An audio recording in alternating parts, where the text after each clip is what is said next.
Des experts, des astuces. L'émission complice de votre vitalité. Isabelle Huot. Une restriction calorique sévère est pas conseillée pour perdre du poids à long terme. Ça peut affecter le métabolisme. Ça peut inciter le yo-yo avec le poids. Ça, j'ai vu ça durant mes années cliniques. Là, perdre beaucoup de poids puis avoir de la difficulté à le maintenir, ce nouveau poids-là. Hein. C'est pas perdre du poids qui est dur. C'est maintenir son poids. Les statistiques, c'est assez désolant quand on regarde les statistiques de maintien de poids sur plus de 5 ans. Bien, on va voir que la plupart des gens reprennent le poids perdu. Pour en discuter, on reçoit notre expert en métabolisme, Denis Boucher. Allô? Isabelle, salut, ça va? Ça va, ça va. Écoute, j'ai hâte que tu me parles de l'impact de la privation sévère, là, parce que ça me fait penser à une émission, je sais pas si tu The Biggest Loser. Hey, je gueulais. Je c'est gueulais ça. après la télévision de voir les conneries qu'ils faisaient faire aux gens. C'était épouvantable. Et ce que je vais te raconter, là, ça va ressembler à ça. Okay? Bon, ben raconte-moi. Je vous amène dans ma machine à voyager dans le temps. Je vous ramène dans les années 39-45, c'est la Deuxième Guerre mondiale. Mm-hmm. On estime que pendant la Deuxième Guerre mondiale, il y a 20 millions de civils qui sont morts de faim. Pendant le siège de Leningrad, on estimait qu'il y avait 1000 personnes par jour qui mouraient de faim. Alors, en 1944, il y a eu l'étude de Minnesota sur la famine parce qu'on voulait comprendre, on ne savait pas ce que ça faisait, la privation de nourriture extrême sur le corps. Donc, on s'est dit, il y a des gens qui vont encore souffrir de la faim beaucoup après la guerre. Comment est-ce qu'on va les aider? Alors, ils ont recruté 36 hommes courageux qui ont embarqué dans l'étude. Et l'étude s'est résumée en 24 semaines. Les premières 12 semaines, en fait, tout le long de l'étude, les gens devaient marcher 32-35 km par semaine. Ils devaient faire 15 heures de travaux physiques par semaine, donc couper du bois, faire la lessive, se déplacer, marcher, transporter des charges. Et ils devaient faire 25 heures de formation par semaine, qui était toujours en mouvement. Donc, il était à peu près 8 à 9 heures par jour en mouvement. C'est vraiment une grande dépense énergétique là, de bouger autant. Ben oui. Fait que les 12 premières semaines, on leur a donné 3200 calories par jour, ce qui leur permettait presque de rencontrer la dépense énergétique totale. Mais après les 12 semaines, on les a ramenés aux alentours de 1570 calories par jour en leur demandant de maintenir le même niveau d'activité. Et là, il faut que tu penses qu'Isabelle, là, 1570 calories, c'était l'équivalent de leur métabolisme de base. Mm-hmm. Ils n'étaient pas en privation extrême comme les gens pendant la guerre qui pouvaient consommer peut-être 200-300 calories par jour au maximum, là. On était encore en mode de survie, on était en famine partielle. Et ce qu'on a imposé à ces gens-là, c'est ce que des gens s'imposent à eux-mêmes aujourd'hui en diète sévère. Ouais, c'est fréquent. Le 1500 calories, c'est fréquent, mais chez un homme, ça serait beaucoup trop sévère, du moins un homme qui a une telle dépense énergétique. Là. Ben oui, c'est ça. Fait que le stress venait de la dépense énergétique. Donc, on a observé la dégradation physique parce que dans les 12 semaines où on leur demandait de maintenir le même niveau d'activité, c'est là qu'on a observé ce qui se passait dans le corps. Je te fais un résumé rapide, puis après, je te reviens aux conclusions sur le métabolisme. Perte de poids rapide, rage de faim constante, léthargie, dépression, colère fréquente, cauchemar, dégradation du corps, perte d'énergie, perte de la force musculaire, diminution de la fréquence cardiaque. Il était rendu tellement maigre que s'asseoir était pénible et douloureux. Parce qu'ils s'assoyaient sur leurs os. Ben oui. Donc, c'est là qu'on a... Oui, vas-y, Isabelle. On parle d'une trentaine d'hommes. C'est peu, mais en même temps, ça reste significatif comme résultat, là.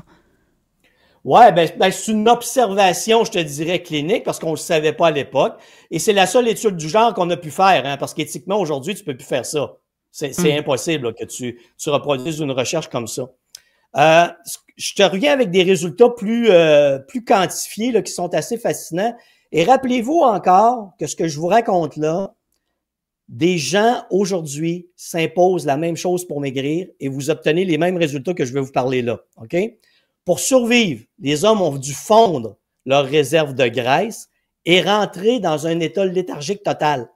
La survie, c'était j'ai plus d'énergie, je fais plus rien, je bouge le moins possible, ce qui fait que leur réserve de gras a baissé de 70%. À la fin des 12 semaines, la plupart restaient au lit constamment, là. il était plus capable de rien faire, plus capable de bouger. Il y a une perte totale de la concentration, perte totale de la libido, parce qu'il n'y a plus d'énergie pour ça non plus. C'est clair. Le métabolisme, là où ça devient passionnant, entre guillemets, là, il y a un gros entre guillemets là-dessus. Là. Oui. Le métabolisme a diminué de 40%. Énorme. Beaucoup plus prédit par la simple perte de poids, ce qui fait que des hommes qui avaient un métabolisme aux alentours de 1600 calories se sont ramassés avec un métabolisme d'un enfant de 8 ans pesant 55 livres. Incroyable. Mais là, on apprend beaucoup de ça parce que en même temps, il y a une fonte de la masse musculaire. Hey, la perte de la masse musculaire a été de 40%. Tu perds 40% de ta masse musculaire, ce qui te permet d'être fonctionnel, ce qui te permet d'être actif dans la vie, ce qui te permet de rester en santé. Et pourquoi ça, Isabelle? Parce que 40% de la perte de masse musculaire, ça a été une économie de 150 calories par jour. Ce 150 calories-là pour la survie était très, très important. Ce qu'on a remarqué également, le cœur a diminué en grosseur. Mais ça, j'en reviens pas. Que tu peux avoir une fonte des organes. Ben oui, le cœur, les reins. OK, je reviens à nos petits Roger, Isabelle. Oui, mais d'ailleurs, les auditeurs m'ont dit, est-ce que Denis peut rappeler c'est quoi les petits Roger, là? Parce que tu l'as expliqué au début d'un épisode, là. Reviens, qu'est-ce que sont les petits Roger? Chacune de nos cellules doit produire de l'énergie. Imaginez chacune de nos cellules comme une usine énergétique, à l'intérieur desquelles il y a des cellules qu'on appelle mitochondries, mais moi, je les ai baptisées petits Roger parce que j'aime pas les grands noms scientifiques. Nos petits Roger, leur tâche, c'est de prendre l'énergie des protéines, lipides et glucides et de la transformer en énergie utilisable par le corps humain. C'est comme ça qu'on vit. C'est comme ça qu'on fonctionne. Et là, comme tu n'as pas assez d'énergie, tu n'as donc pas assez d'énergie pour construire tes protéines musculaires. Mais ton cœur, c'est un muscle. C'est un muscle. Tu n'es pas capable de construire, tu n'es pas capable d'avoir assez de protéines, donc ton cœur réduit, tes reins ont réduit. Donc, tous les organes non 100% essentiels ont diminué en grosseur. Perte d'efficacité totale. Oui, vas-y. Et ne font plus leur travail. C'est pour ça que dans des cas de famine extrême, tu meurs de ça, un dysfonctionnement des organes. Carrément, puis la déshydratation qui vient à travers ça, parce que nos petits Rogers, pour accomplir leur travail, doivent le faire dans l'eau. S'il y a de la déshydratation, ben c'est encore pire pour eux autres. La dégradation se fait totalement. Puis leur température corporelle est passée de 37 degrés Celsius à 35,4, indiquant que le corps est en shutdown total. Il est presque en hypothermie. Et là, qu'est-ce qui se passe avec ces hommes-là? Est-ce qu'on les a suivis par la suite? Est-ce qu'on les a réalimentés? Oui, après ça, c'est qu'on les a repris, on les a nourris en masse. Quand on s'est assuré qu'ils étaient parfaitement en santé, on leur dit merci beaucoup, retournez-vous-en chez vous. Malheureusement, la monographie, là, ces 2 volumes, là, je t'ai synthétisé ça, c'était publié en 1950 et ça n'a jamais servi pour la famine, pour aider les gens. Mais on peut s'en inspirer aujourd'hui, Denis Boucher, parce que justement, dans les approches d'amaigrissement, ben là, on comprend avec ça que ça n'a pas d'allure d'être en restriction calorique sévère. Ben non. Tu me parlais de Biggest Loser tantôt, pourquoi je hurlais après ma TV. Je disais quelle bande de cons dans ces années, avec les connaissances scientifiques qu'on a, on fait faire tant de conneries aux gens, ça n'a pas de sens. Et les gens s'imposent ça eux-mêmes. Mais là, rappelons que dans l'émission, Denis, on a suivi des participants à une diète très, très sévère. Je ne me souviens plus du nombre de calories. 1200 calories. 1200 calories avec au-dessus de 3000 calories de dépenses énergétiques par jour.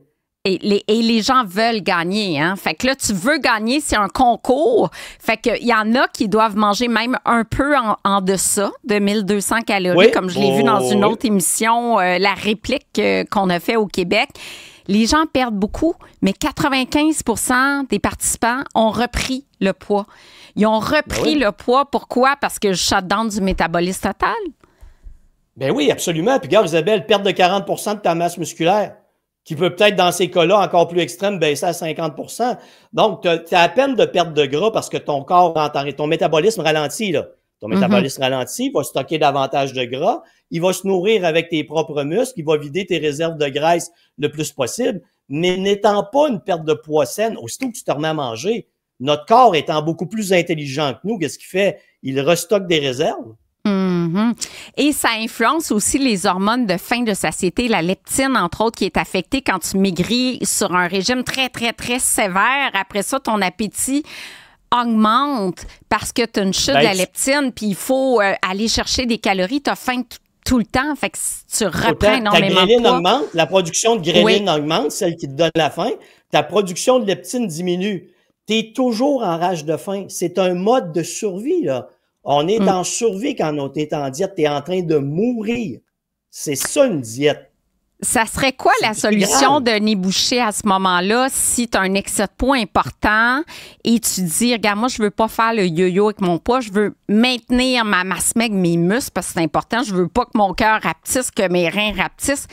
Qu'est-ce que je fais? Parce qu'en même temps, faut pas oublier que les gens sont motivés par un succès rapide. Parce que si tu dis tu vas perdre 1 livre par mois, j'en connais bien qui vont abandonner. Oui. Mais c'est ce que je vais décevoir tout le monde, Isabelle. Les pertes de poids durables sont les pertes de poids lentes. Mm-hmm. C'est pas compliqué. Si tu veux des résultats rapides, c'est que tu te mets en privation de nourriture, tu te mets en diète, tu répètes ce que je viens d'expliquer avec les dommages qui s'imposent à ton corps et ça ne dure pas. Si on veut rapidement manger en bas de 2000 calories par jour, si vous faites plus ou moins d'exercice, si vous êtes sédentaire, puis c'est ma prochaine chronique de mercredi, ben je vais vous expliquer comment dépenser je vais vous expliquer comment passer de sédentaire à actif avec très peu de calories par jour. Et si vous comprenez ça et que vous le mettez en application, vous changez radicalement votre poids, vous changez radicalement votre santé, vous améliorez toutes vos conditions. Si vous êtes borderline diabétique, vous allez améliorer votre glycémie. Dans le fond, mercredi, je vous explique comment transformer votre physiologie. Sans souffrance, sans privation de nourriture, avec un niveau d'activité physique intelligent. Parce que ce que je vais te dire mercredi, Isabelle, c'est que l'exercice, c'est probablement l'arnaque la plus épouvantable qu'on a imposée aux gens. Faire croire que l'exercice allait t'aider. Haute intensité, en tout cas. Pas nécessairement, Isabelle. La haute intensité. Parce que on veut faire croire, je mets ça de même, l'exercice, t'en fais pourquoi? Pour l'apparence ou pour améliorer ta capacité physique. C'est pas tout le monde qui a envie de faire pour mieux dormir, puis pour ta capacité cardiovasculaire aussi, là, puis maintenir ta masse maigre. Oui, mais comme 50% des gens n'aiment pas faire d'exercice, il faut que tu prennes cette catégorie de gens-là et que tu les sortes de la notion d'exercice où tu deviens plus beau, plus fort, plus en forme. Parce qu'Isabelle, les taux d'inscription d'un gym depuis les années 2000 ont doublé. Ils ont doublé, mais ça n'a pas diminué l'obésité, là. Non, c'est ça, mais les gens s'inscrivent, mais au bout de 3 semaines, tu ne les vois plus. Fait que trop intense, c'est pas mieux. Ben écoute, j'ai déjà hâte au prochain segment. J'invite évidemment les... Oui, toi aussi. J'invite les auditeurs à aller te suivre parce que c'est toujours aussi pertinent et intéressant. DenisBoucher.com. À bientôt. Bye bye. Promettez-moi de plus jamais faire de diète. OK.